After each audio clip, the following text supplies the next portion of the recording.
فلا هادي له، وأن لا إله إلا الله وحده لا شريك له، وأشهد أن محمدا عبده ورسوله صلى الله عليه وعلى آله وصحبه وسلم. أما بعد، فإن أصدق الحديث كلام الله عز وجل، وخير الهدي هدي محمد صلى الله عليه وسلم، وشر الأمور محدثاتها، فإن كل محدثة بدعة، وكل بدعة ضلالة، وكل ضلالة في النار. Ikhwani azani wa'azakumullah, insyaallah pada pertemuan kali ini kita akan masuk pembahasan inti dari kitab sifat salat Nabi, ya, sifat bagaimana salatnya Nabi sallallahu alaihi wasallam dari awal takbir sampai salam. Yang pertama tentunya yang kita bahas adalah berkaitan istiqbalul qiblah. Istiqbalul qiblah, menghadap ke kiblat. Nah, hukum menghadap kiblat sebagaimana disebutkan oleh para ulama adalah syarat sahnya salat. Ya. Hukum menghadap kiblat merupakan syarat sah salat.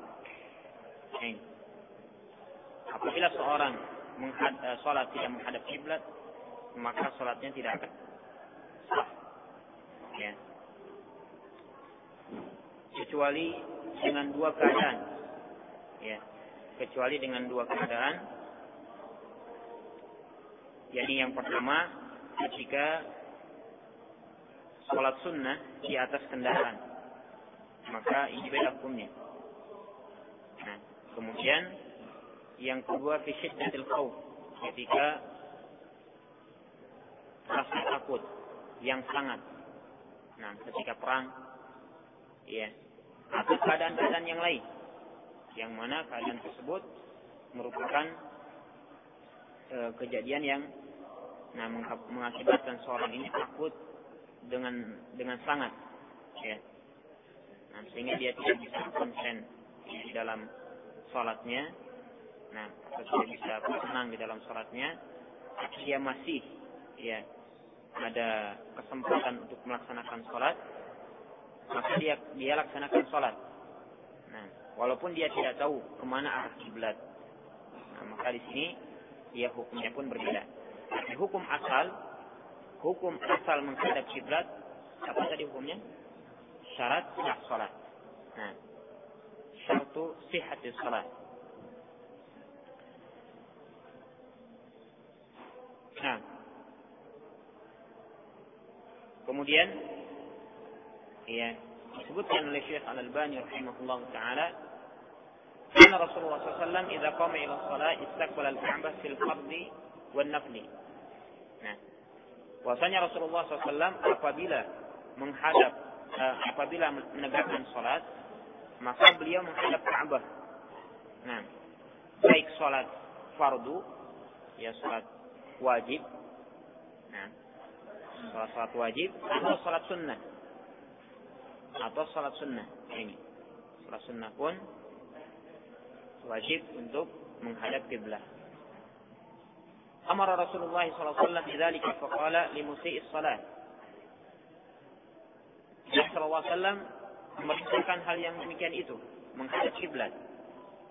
Bagaimana Nabi sallallahu alaihi wasallam memerintahkan kepada orang yang jelek salatnya. Nah, ceritanya, ya, hadis tentang musii'is salat, ada seorang sahabat, ya, seorang rasul min as-sahabah, seseorang dari kalangan sahabat, dia salatnya tidak ada tumakninah, dengan cepat, ya.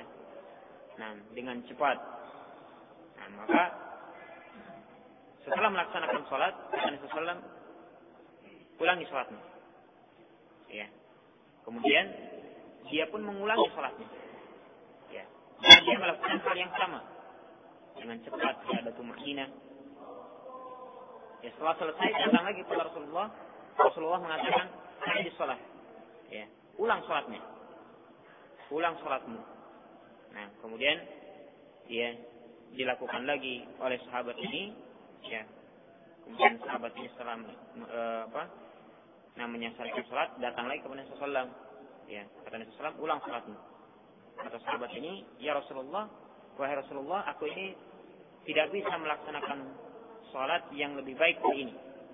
Nah, kemudian Rasulullah sallallahu membimbing dia, ya apabila engkau hendak melakukan salat mustaqbil al-qiblah, maka menghadap kiblat. Nah, bertakbir, kemudian bertakbirlah. Ya, terus. Nah,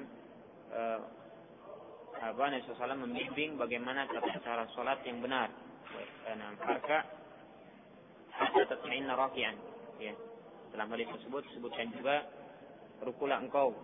Ya, sampai engkau ini tumakninah di dalam ruku. Ya. Nah, ini cerita hadis berkaitan musyi salat, orang yang jelek salatnya. Hadisnya ma'ruf dikeluarkan oleh Imam Bukhari dan Imam Muslim.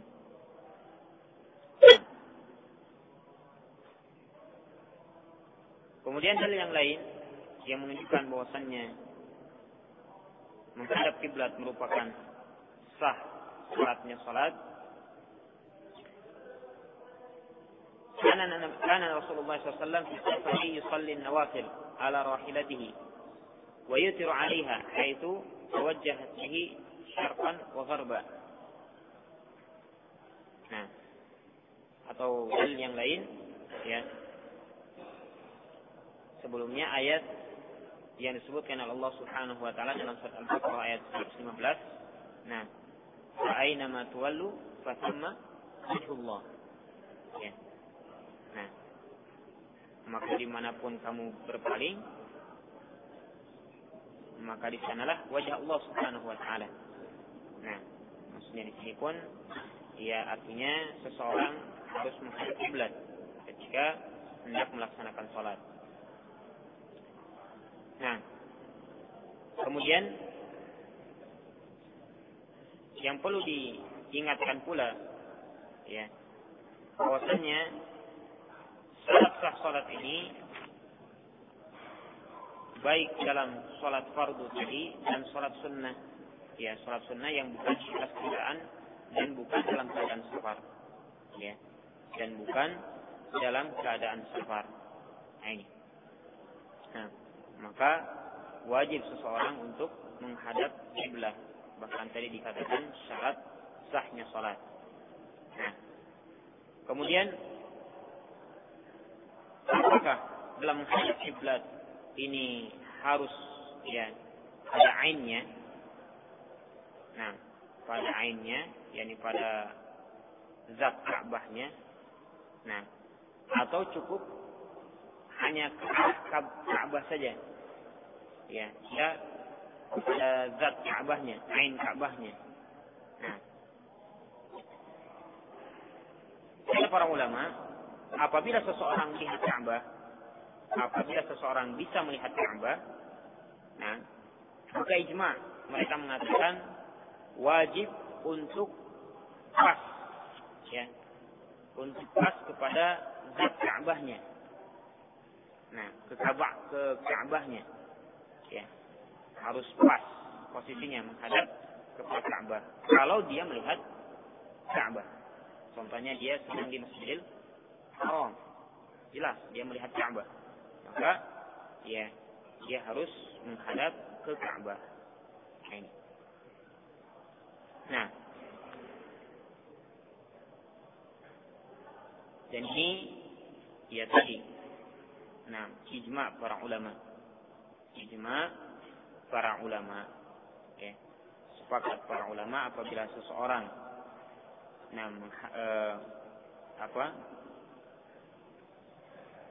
menyaksikan Ka'bah, bisa melihat Ka'bah, maka dia harus posisinya harus pas menghadap Ka'bah.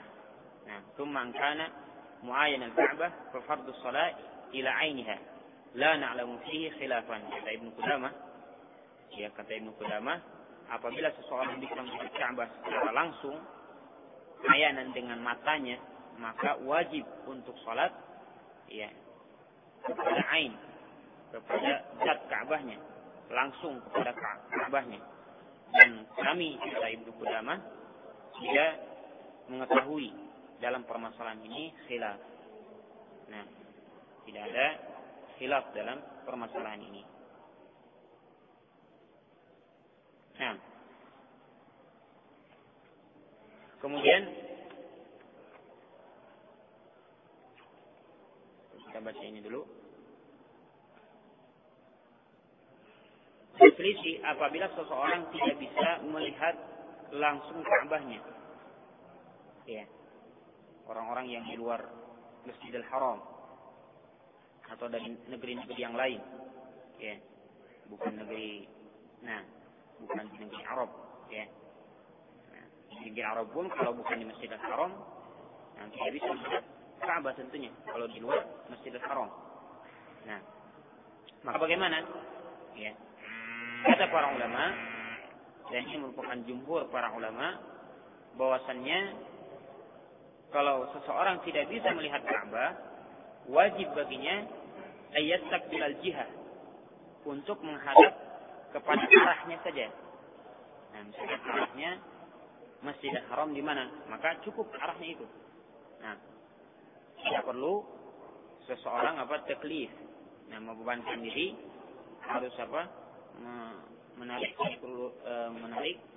garis lurus dari Ka'bah ke tempat dia mau sholat. Nah, padahal dia di luar Masjid Al-Haram. Tapi kalau kita di Indonesia, mungkin menarik garis lurus dari Mekah, ya dari Ka'bah sini, ya ke masjid ini. Nah ini, maka ada para ulama, jumhur para ulama mengatakan la yastaqbilal jihah, ya, dia menghadap kepada kiblat saja. Nah, arah Makkah di mana? Nah, maka itu ya ketika ingin sholat maka menghadap ke sana. Nah, selanjutnya mana? Jadi firman Allah Subhanahu wa taala dari dalam surat Al-Baqarah, "Wa haitsu ma kuntum fawallu wujuhakum syatrah." Ya. Dan dimanapun kalian berada, fawallu, maka palingkanlah wajah-wajah kalian syatrah, ke arahnya. Ini ke arah Ka'bah. Nah, ini yang sudah kita sebutkan, ini merupakan mazhabnya jumhur para ulama. Begitu juga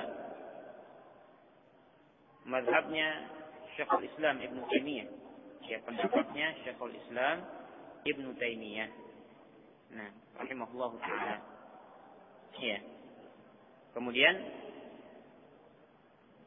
jika kita lihat juga tentang kebenaran pendapat ini, dengan dalil tadi, wa bi amali Nabi sallallahu alaihi wasallam, dengan amalannya para nabi sallallahu alaihi wasallam dan para sahabatnya.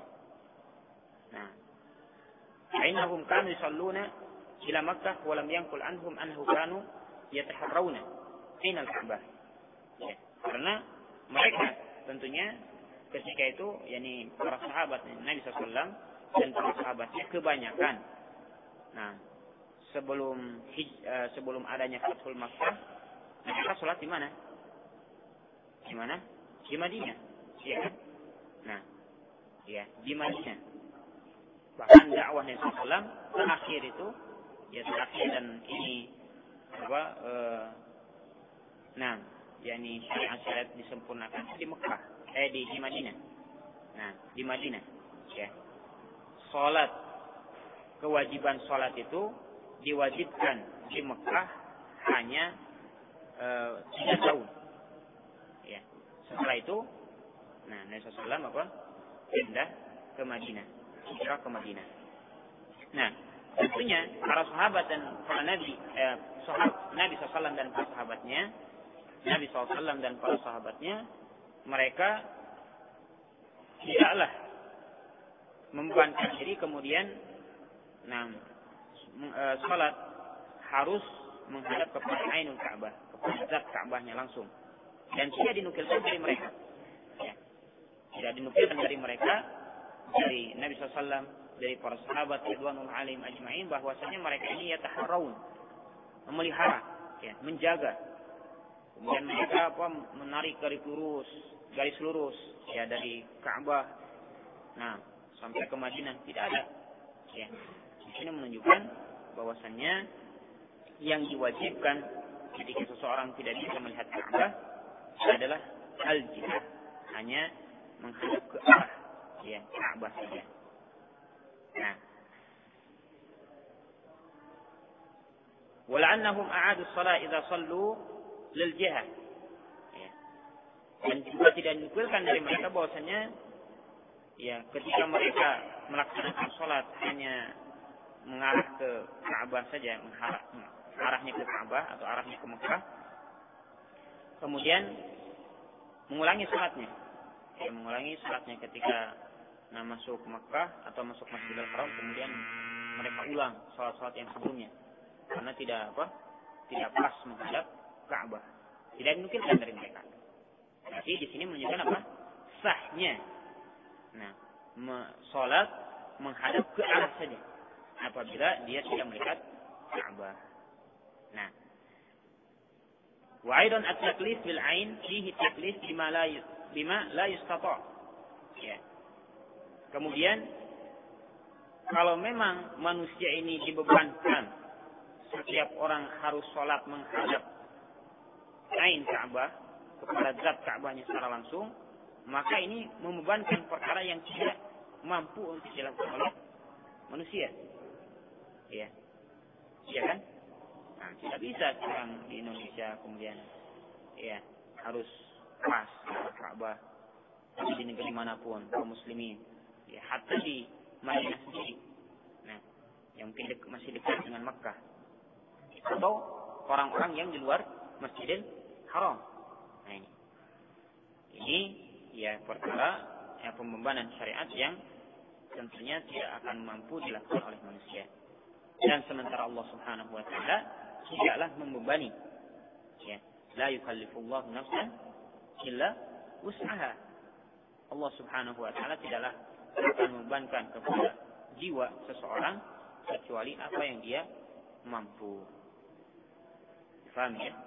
Nah, jadi apabila seorang tidak bisa melihat Ka'bah, maka yang diwajibkan adalah menghadap ke arah Ka'bah, ke arahnya saja, walaupun tidak pas, tidak mengapa. Nah, kita baca masalahnya dulu, baru kita kembali kepada sifat salat nabinya.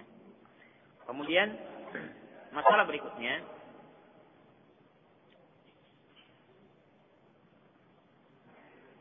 bagaimana hukum orang yang salat dia tidak menghadap kiblah? Nah, dia tidak menghadap kiblah, ya, kemudian setelah itu, ya, setelah diteliti, nah, maka jelas bahwasanya dia ini, nah, sholat tidak menghadap ke kiblah. Ya, contohnya, seorang, nah, dia tidak tahu arah kiblat, nah, dia tidak tahu arah kiblat. Ya, contohnya dia di negeri, nah, ya, di negeri bukan negeri dia. Nah, ya, orang Indonesia mungkin ziarah ke, ya, negeri yang lain, Malaysia atau Singapura, contohnya ini, ya. Nah, kemudian dia tidak tahu arah kiblat, dia sholat. Nah, maka bagaimana? Para ulama ajma'u ala annahu man shalla ila ghairi kiblah min ghairi ijtihadin hamalahu ala dhalik anna salatahu ghairu mujzi'atin anhu wa alaihi i'adatuha ila kiblah. Sepakat para ulama, kalau seseorang sholat tidak menghadap kiblat tanpa ada ijtihad, tanpa ada kesungguhan untuk dia mencari arah kiblat, nah, dia sudah di negeri orang, dia tidak mau nanya, ya, atau dia tidak mau berijtihad bersungguh-sungguh, nah, mencari arah kiblat, ya, karena boleh jadi arah kiblat itu bisa kita ketahui dengan, nah, pergerakan matahari, ya, kalau orang-orang dulu, nah, dengan bintang atau yang dengan matahari, ini mengetahui posisi mereka. Mereka ini di selatan atau di utara atau di barat, mereka tahu dengan pergerakan alam. Ya.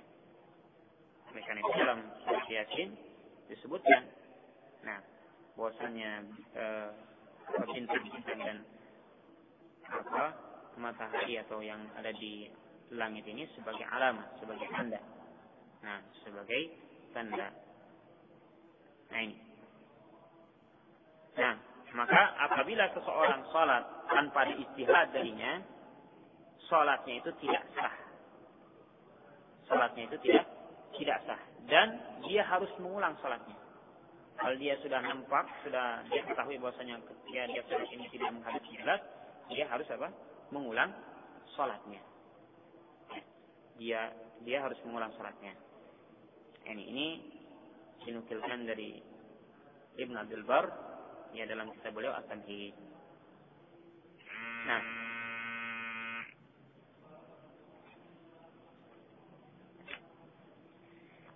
Kemudian apabila seseorang salat menghadap tidak menghadap kiblat, dia sudah ijtihad, dia sudah bersungguh-sungguh. Sudah bersungguh-sungguh mencari arah kiblat. Ya, kita sudah contohkan seseorang yang berada di negeri yang lain, dia tidak tahu arah kiblat, tapi dia berijtihad. Berijtihad untuk mencari arah kiblat. Ketika dia sudah melaksanakan salat, maka nampak baginya, baru tahu bahwasanya dia salat ini tidak menghadap kiblat. Bagaimana salatnya? Ini terjadi perselisihan. Jumhur para ulama mengatakan salatnya tetap sah. Salatnya tetap sah. Kenapa? Karena dia sudah berijtihad, bersungguh-sungguh untuk mencari arah kiblat. Namun qadar Allah Subhanahu wa taala mentakdirkan dia salat tidak mengarah kiblat. Dalilnya mana? Jumhur berdalilkan dengan ayat walillahi al-masyriq wal maghrib fa aina ma tuwallu fa thamma wajh Allah. Maka bagi Allah al-masyriq wal maghrib, timur dan barat. Dan kemanapun kamu berpaling, thamma wajh Allah, maka di sanalah wajah Allah Subhanahu wa taala. Ini. Kemudian mereka pun berdalilkan dengan hadis Ibnu Umar radhiyallahu taala anhu, qala bainama an-nasu fi salati subhi baqa'a ijahum atin faqala inna Rasulullah sallallahu alaihi wasallam qad anzala alaihi al-laila wa qad amara an yastaqbil al-qiblah fastaqbiluha wa kanat wujuhum ila asy-syam fastadaru ila al-qiblah.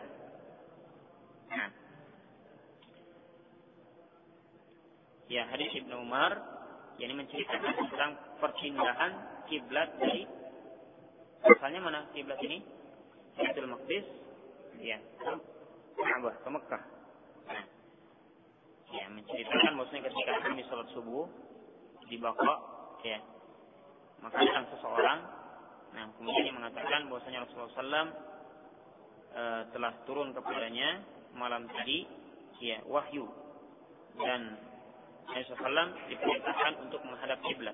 Fastaqbaluha, maka menghadaplah kalian kepada kiblat. Ketika itu mereka menghadap kepada ila Syam, kepada Baitul Maqdis. Baru mereka memutar dan menghadap ke arah Ka'bah. Ini dalil mereka. Namun dalil ini pun tidak pas. Tidak apa yang kita inginkan dalam masalah ini. Kemudian mereka pun berdalilkan dengan hadis Jabir.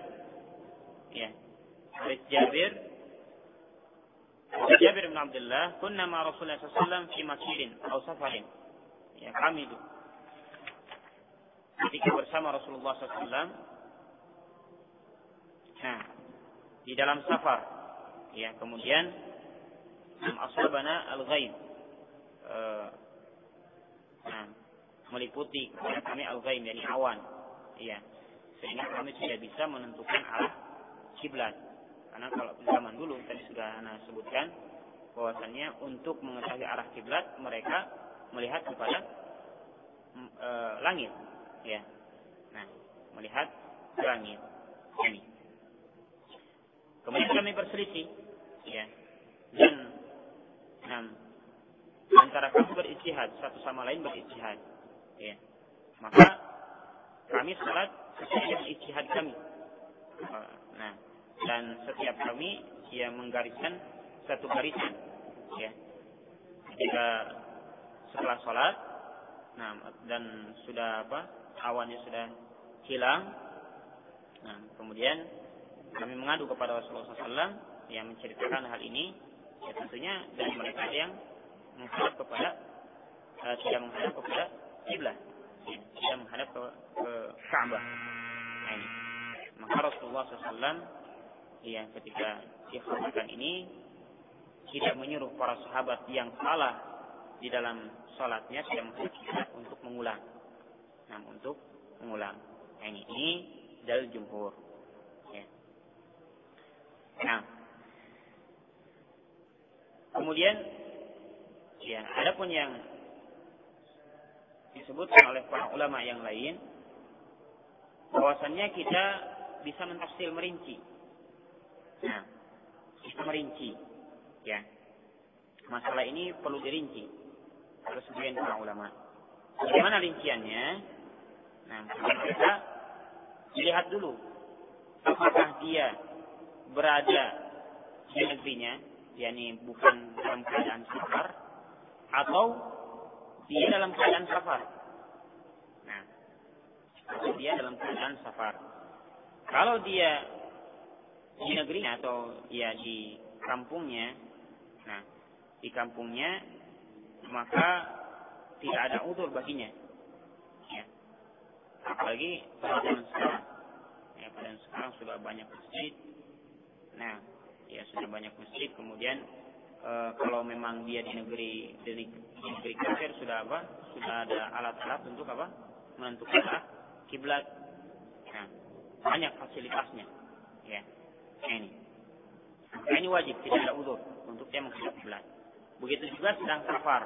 Ya, kalau sedang safar, kalau dia di tempat-tempat yang mungkin untuk mencari arah kiblat, ya baik dengan melihat masjid, baik dengan menggunakan alat-alat, ya atau yang lainnya, ya dengan tanda yang lainnya. Ini alhamdulillah, ya banyak kemudahan untuk kita mengetahui arah kiblat.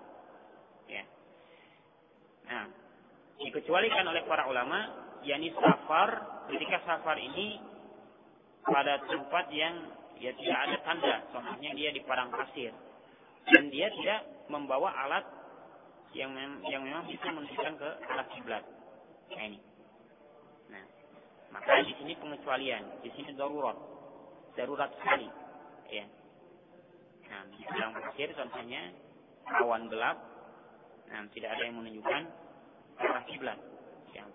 Tidak ada tanda yang bisa menunjukkan arah kiblat. Oke, bagaimana? Nah, maka ketika ini para ulama baru di sana boleh berijtihad, dan ketika dia berijtihad kemudian salah, ya salah dalam salatnya tidak menghadap kiblat, maka salatnya tetap sah. Kalau masih keadaannya tadi masih bisa mencari apalagi kalau dalam keadaan hador itu masih di tempatnya, ya di negerinya, ya di tempat dia tinggal, maka ya mesti dia harus menghadap kepada kiblat, tidak ada udzur baginya. Nah, ini kecuali dalam keadaan sedih, ya dia safar, mungkin safarnya ke padang pasir atau padang gurun, ya gurun, tidak ada tanda di sana, ya dan dia pun tidak membawa alat-alat yang memungkinkan untuk mengarah kepada kiblat dan kepada kiblat, maka baru di sana boleh dia berijtihad, dan kalau dia sholat tidak menghadap kiblat maka sholatnya tetap sah. Nah, Ini sebagian para ulama. Nah, ini sebagian para ulama mengatakan hal tersebut. Dan ini pun yang dipilih oleh Syekhul Islam Ibnu Taimiyah rahimahullah taala. Nah, dipilih oleh Syekhul Islam rahimahullah taala.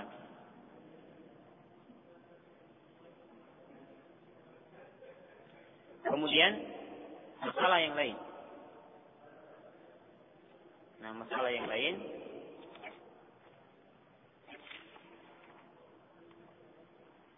bagaimana hukum seseorang yang sholat? Nah, dia sedikit melenceng dari kiblat. Yasiron, sedikit saja. Nah, melencengnya sedikit saja. Ya. Bagaimana hukumnya? Qala Imam Malik, berkata Imam Malik rahimahullah taala, "In harafa inhirafan yasiran fala ara alaihi al-i'adah, wa in harafa inhirafan shadidan fa'ara alaihi al-i'adah." Makana al-waqt.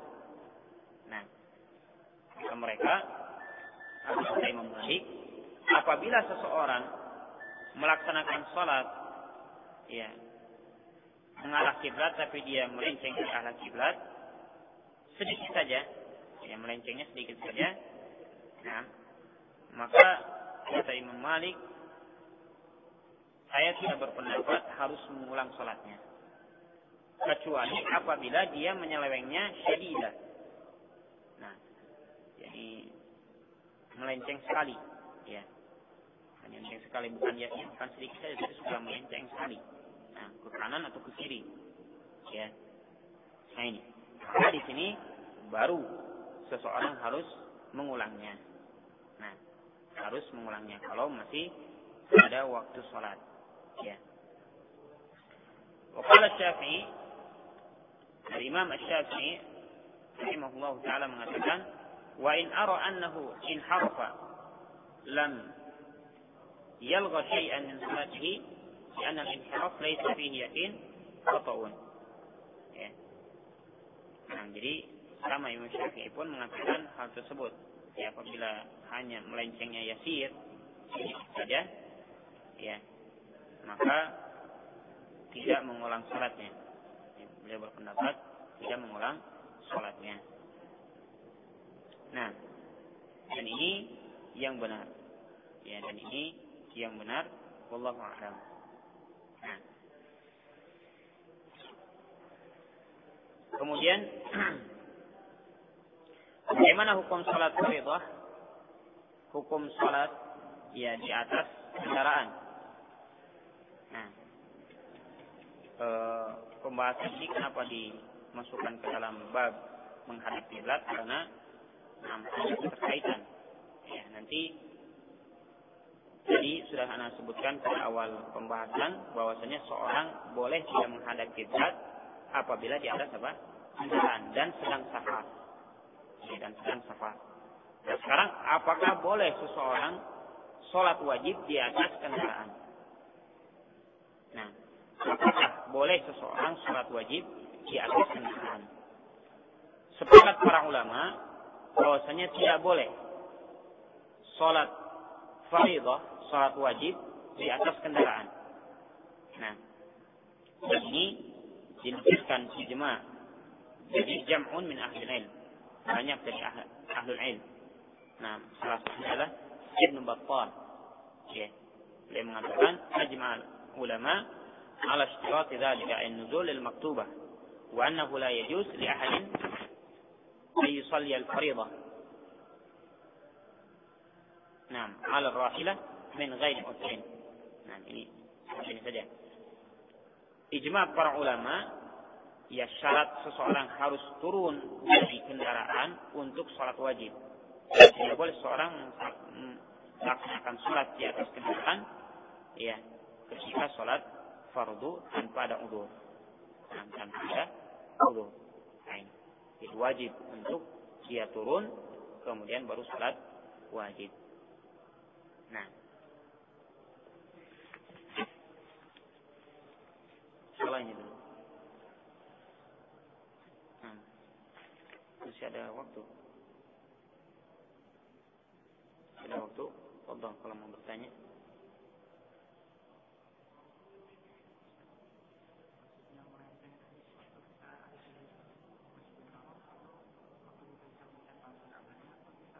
Oh, bukan. Tentunya tadi yang kalau di Masjidil Haram tadi apa hukumnya? Wajib menghadap ke kiblat. Kalau ini berarti di luar. Tentunya di luar. Nah, kalau dia di Masjidil Haram dan dia bisa melihat Ka'bah, wajib bagi dia untuk menghadap pas ke arah Ka'bah.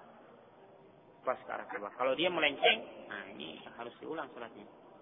Kalau dia bisa menyaksikan Ka'bah. Nah, kalau dia melenceng saja, tidak pas ke arah Ka'bah, maka harus diulang salatnya. Harus diulang salatnya. Yang lain?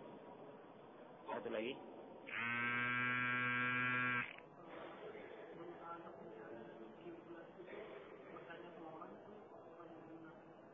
Bisa. Kita tentunya menanya kepada orang yang kita lihat jujur gitu. Nah, jujur dan ya tentunya kan kita sungguh-sungguh untuk mencari kiblat ya. Tentunya kita nanya kepada orang yang kita anggap oh dianya orang bisa dipercaya. Nah, ini. Soalnya. Baik. Ini dulu. Subhanallah wa bihamdika asyhadu an la ilaha illa anta astaghfiruka wa atubu ilaik. Alhamdulillah.